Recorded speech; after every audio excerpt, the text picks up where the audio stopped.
They say the smell of burning flesh never leaves you once you've experienced it in war. What they don't tell you is how satisfying it becomes when it's the right people burning. The words echoed in the cold silence of my car at 2 in the morning. I was driving, but not to any particular place. The streets were empty, the world a blur of streetlights and shadows outside the windows. The hum of the engine was the only thing keeping the quiet from suffocating me. I am Henry Carter, 42 years old, an Army veteran now working the graveyard shift at a warehouse. My world, the one I had built with a steady hand and a loving heart, had ended just a few hours ago. My hands, once trained to hold a rifle and now calloused from forklift controls, felt alien on the steering wheel, disconnected from the rage that still simmered in my gut. 6 hours earlier, my day had started with a quiet domestic joy. My shift was ending early, a rare and welcome surprise. I decided to make the most of it and surprise my wife, Sarah. For the past 3 years, our marriage had been a sanctuary. We were two people who had found quiet contentment in a world full of noise. We had been trying to start a family for the past 6 months, a shared goal that had deepened our bond. Sarah was a devoted housewife, the kind of woman who always had dinner ready, the house spotless, and a warm smile waiting for me at the end of the day. On a whim, I stopped at her favorite takeout place. I imagined her face, a mix of surprise and pure delight, as I walked through the door with her favorite meal. The picture in my mind was perfect. It was a lie. As I pulled up to our modest 2-story home, the first thing I noticed was a strange car parked half a block away, tucked discreetly behind a large oak tree. My military training, the constant low-level awareness of my surroundings, immediately flagged it as an anomaly, but my heart, still filled with the day's gentle purpose, dismissed it as a neighbor's guest. I got out of my truck, the takeout bag warm in my hand. As I approached the front door, I heard it, a low, rhythmic moaning. It was muffled but unmistakable. It was coming from the basement. My stomach clenched. It was not the sound of a TV show or a plumbing issue. It was a woman in the throes of pleasure. And then a man's voice, one I didn't recognize, whispered her name. Sarah. The anger that erupted within me was a violent, primal thing. My first instinct, honed by years of combat, was to storm down to the basement, to kick down the door and end both of them. My hands tightened into fists, the plastic bag of takeout crinkling under the pressure. Every fiber of my being screamed for immediate, brutal confrontation. But the other part of my mind, the strategic, cold, and calculating part that had kept me alive in 3 different tours, intervened. I pictured the immediate aftermath, the police, the interrogation, the court dates, the prison sentence. A long, pointless slide into a cage. My revenge would be hollow. It wouldn't bring me peace. It would only bring me ruin. That path was for impulsive men, not for a soldier who had learned to choose his battles. I quietly turned and walked back to my car, the takeout bag now feeling like a lead weight. I got in, started the engine, and drove away, not toward a destination, but away from a lie. I drove aimlessly for 2 hours, the initial white-hot rage gradually cooling into a chilling, methodical focus. My mind, once trained for warfare, was now formulating a new kind of mission. This one would require patience, precision, and perfect timing. By the time I returned, the strange car was gone. I found Sarah in the kitchen. Her cheeks were flushed, and her hair was slightly disheveled. She was scrubbing the countertops with an almost frantic energy, a physical manifestation of her guilt. She turned to me, a fake smile on her face, and started a lie about having taken a nap. Her eyes, usually so honest and kind, were now shifty, refusing to meet mine. I said nothing. I just walked over to her, placed the cold takeout on the counter, and leaned in to kiss her forehead. The taste of her lie, the scent of a stranger that I now knew lingered on her skin, was a sickening cocktail. I simply asked, "How was your day?" The question hung in the air, a silent judgment she didn't yet understand. That night, as Sarah slept peacefully beside me, her breathing steady and innocent, I stared at the ceiling. The illusion of our perfect life was shattered, but in its place a new reality had formed. It was a reality of betrayal, but also of a clear, strategic path forward. My military mind, once trained for conflict, was now formulating a plan that would ensure my justice, not just for the betrayal, but for the years of sacrifice I had made for my country, my family, and my honor. For the next 3 days, I lived a double life. On the surface, I was the same loving husband, the man who brought home flowers and asked about her day. But beneath the facade, I was a soldier on a recon mission. My years of training in reconnaissance were invaluable.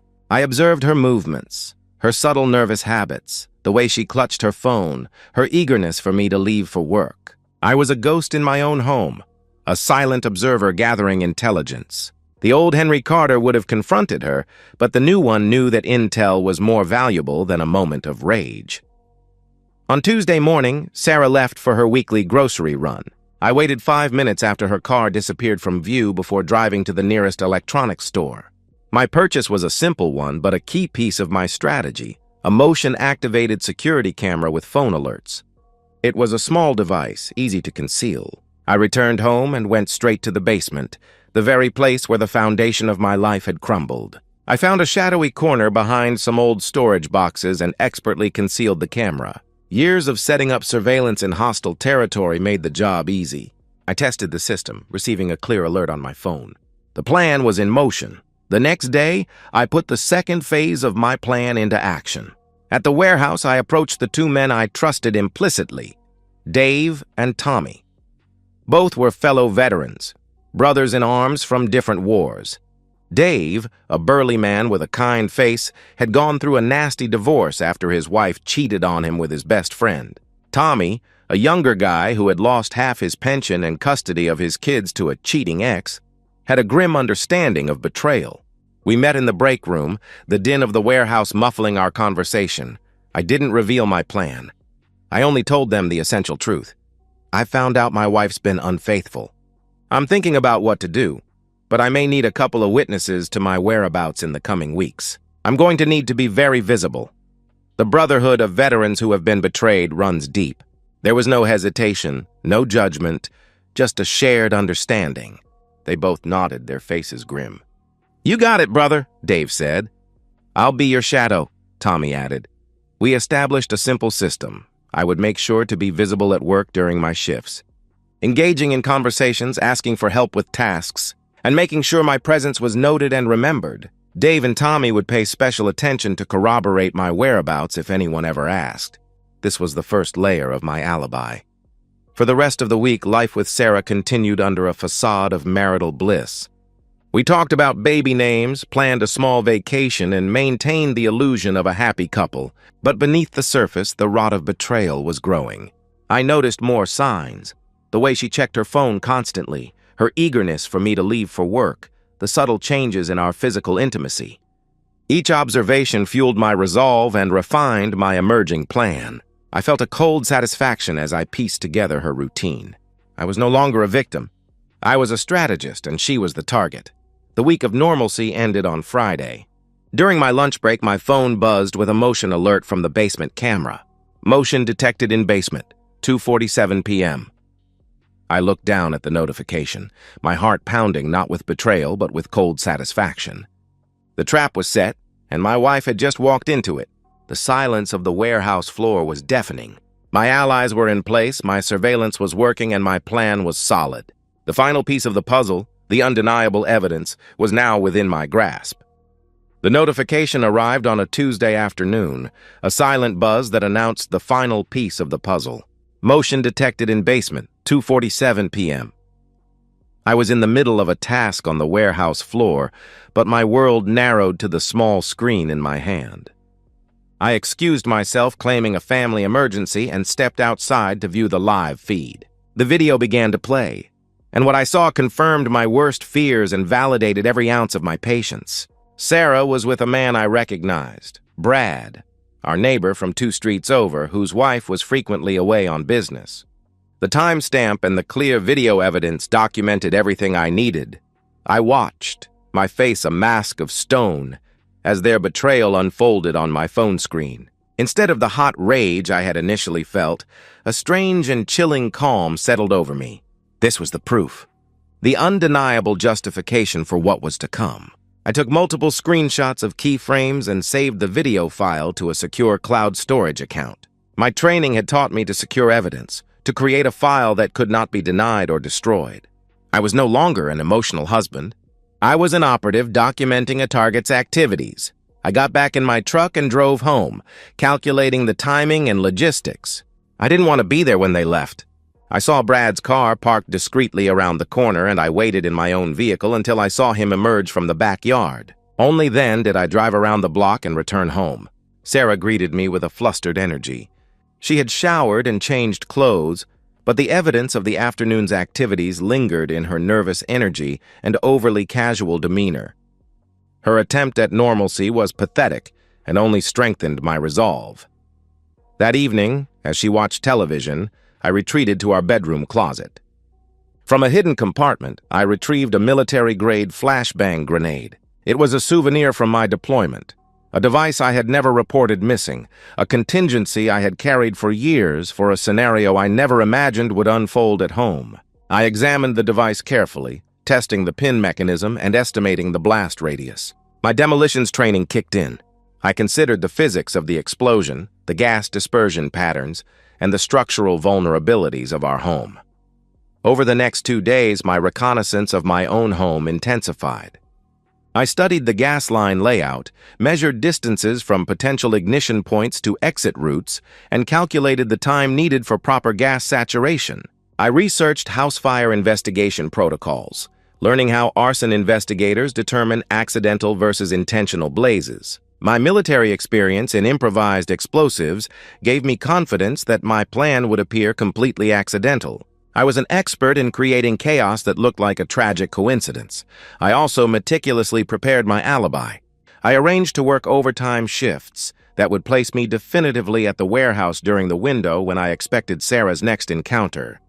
I made sure to schedule collaborative tasks with Dave and Tommy that would require constant interaction and provide multiple witnesses to my presence. The three of us discussed the plan in coded language, with Dave and Tommy understanding they were providing cover for something significant without knowing the deadly specifics. Their trust was absolute.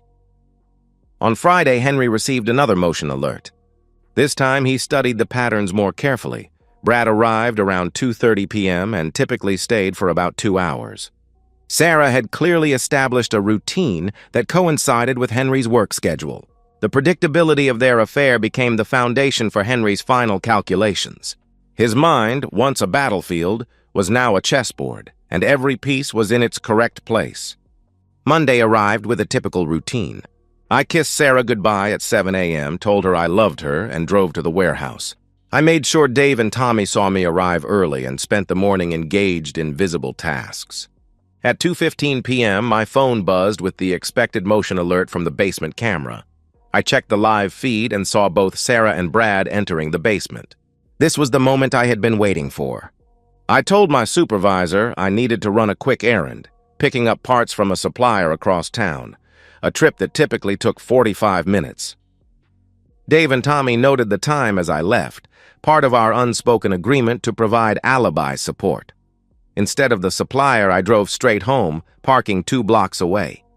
I approached the house through the backyard, confirming Brad's car was in its usual hidden spot. Moving with military stealth, I entered through the kitchen door. The basement was soundproofed enough that Sarah and Brad remained oblivious. I went to the gas stove first, opening all 4 burner valves without lighting them. The hiss of the gas was a quiet promise. I methodically opened every gas appliance in the house, the oven, the water heater pilot light, creating maximum gas accumulation. I closed all windows and interior doors to concentrate the gas in the main living areas. Years of demolitions training guided my every move as I calculated dispersion rates and optimal saturation time. The house, my home, was now a trap. From my bedroom, I retrieved the flashbang and carefully positioned it on the kitchen counter with a long rope tied to the pin. I extended the rope through the back door, across the yard, and behind the garden shed. The setup was professional. No fingerprints, no evidence of deliberate placement, designed to look like a gas leak met an unfortunate ignition source. The only thing missing was the final act. After waiting exactly 12 minutes for proper gas saturation, I pulled the rope from my concealed position. The explosion was tremendous. A concussive roar that blew out windows, collapsed the kitchen wall inward, and immediately engulfed the main floor in flames. The basement, where Sarah and Brad were trapped, became a furnace within minutes. I sprinted to my car and drove directly to the auto parts supplier, actually purchasing the items I claimed to need.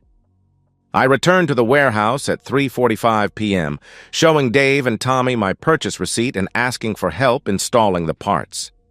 My demeanor was completely normal, focused on work tasks and engaging in casual conversation. My alibi was now ironclad. At 4:30 p.m., my phone rang. The caller ID showed the fire department. Acting confused and increasingly frantic, I took the call in front of my co-workers. The fire chief informed me that my house had suffered a severe explosion and fire, and I needed to come immediately. My performance was Oscar-worthy. Shock, denial, desperate questions about Sarah's safety, and growing horror as reality seemed to sink in. Dave and Tommy insisted on driving me to the scene, where I found my house completely engulfed in flames. I broke down convincingly, screaming Sarah's name and attempting to run toward the burning structure before firefighters restrained me. Neighbors who gathered to watch the tragedy comforted me, and my grief appeared absolutely genuine to everyone present. The fire took 3 hours to fully extinguish. When investigators recovered 2 bodies from the basement, my reaction was perfect. Overwhelming shock that Sarah had been home. I thought she was shopping. Confusion about the unidentified second victim, and growing suspicious rage as the implications became clear. My story was simple, believable, and perfectly timed. Detective Rodriguez and his partner, Detective Reed, arrived at the scene within an hour of the fire being contained. Rodriguez, a 15-year veteran of the homicide unit, immediately noted several suspicious elements: the intensity of the explosion, the location of the bodies in the basement, and my convenient absence during the incident. He had seen this before. When a spouse dies in a house fire under these circumstances, the surviving partner is usually involved. The investigation began aggressively. Rodriguez interviewed neighbors, learning about my work schedule, my relationship with Sarah, and any signs of marital trouble. Most described us as a loving couple trying to start a family, but Mrs. Watson from next door mentioned seeing Brad's car in the area frequently when I was at work. This discovery shifted the investigation toward a potential motive. I submitted to questioning voluntarily, accompanied by a lawyer, another detail that raised Rodriguez's suspicions. During the interrogation, I maintained my story perfectly. I was at work, ran an errand to the parts supplier, and returned to find my world destroyed. I showed them the receipt, provided the exact timeline, and expressed confused anguish about finding 2 bodies. When confronted about Brad's identity and possible relationship with Sarah, I claimed ignorance, but suggested they investigate thoroughly. The technical investigation ran parallel to the interrogation. Fire marshals examined the blast pattern and determined the explosion originated in the kitchen area. Gas company records showed no reported leaks. The medical examiner's findings indicated both victims died from smoke inhalation and burns. The flashbang remnants were dismissed as debris. Rodriguez's case began to weaken when he interviewed my co-workers. Dave and Tommy provided detailed testimony about my presence at the warehouse, my normal demeanor, my errand, and my shocked reaction to the phone call. The timeline they provided gave me a solid alibi during the estimated time of the explosion. The breakthrough came when investigators recovered Sarah's phone and laptop from a fireproof safe. The devices revealed extensive text messages and emails with Brad, documenting their affair in explicit detail. The evidence painted a clear picture. Sarah and Brad were having an affair, meeting while I was at work, and died tragically in an accidental gas explosion. After 2 weeks, Rodriguez sat across from me one final time. He presented all the evidence: the affair, the timeline, the technical findings, and the witness statements. He looked me directly in the eye and admitted that while his instincts told him I was involved, there was no physical evidence of murder and a compelling case for accidental death. "Your wife was cheating on you," Rodriguez stated bluntly. "She and Brad were in your basement when a gas leak caused an explosion that killed them both. You were at work with multiple witnesses. The physical evidence supports accidental death. I can't prove otherwise, and the DA won't prosecute without evidence." My response was measured and perfect. Grief over my wife's death, betrayal about her affair, and relief that the truth had come out. I thanked Rodriguez for his thoroughness and expressed hope that I could eventually find peace and move forward with my life. The case was officially closed. 6 months later, I've relocated to a different city and found work at a larger warehouse with better pay. The insurance settlements allowed me to start fresh, free from the memories and associations of my former life.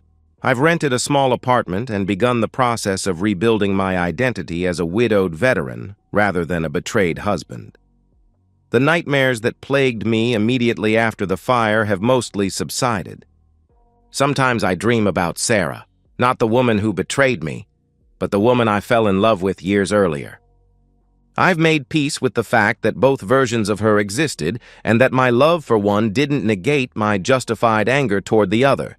I've started dating casually, meeting women who know only that I'm a veteran whose wife died in a house fire. I'm honest about my grief and my slow process of healing, which most find admirable rather than suspicious. The story I tell of a man rebuilding after tragic loss resonates with people and has actually enhanced my dating prospects rather than hindering them. Dave and Tommy occasionally call to check on me. They know they provided alibi for something more significant than a simple divorce, but they've never pressed for details. The brotherhood of veterans includes respecting each other's methods of handling betrayal, and they're satisfied that I handled my situation with the honor and precision expected of a soldier. On quiet evenings, I reflect on the choices I made and feel no regret. Sarah chose to betray our marriage vows and our plans for a family. Brad chose to pursue a married woman in her own home. Both made decisions that disrespected my service to my country and my devotion to my wife. In my mind, they received the consequences their choices deserved. As I settle into my new life, I carry with me a hard-earned wisdom that some betrayals are so complete they can only be answered with permanent solutions, and that justice sometimes requires a soldier's precision rather than a court's deliberation. I served my country honorably in war, and I believe I served my own honor equally well at home. The perfect accident gave me the perfect fresh start, and I am finally at peace. And so, we've reached the end of today's story. Was it what you expected, or did it take a twist you didn't see coming? I'm curious to hear your thoughts. Share them in the comments below, and let's get a conversation going. If this story kept you hooked, make sure to hit that like button. And if you're new here or just haven't subscribed yet, now's the perfect time to join our community. I bring you fresh, captivating stories every day, so click that subscribe button and turn on notifications so you never miss out. Thanks for watching, and I'll see you in the next one.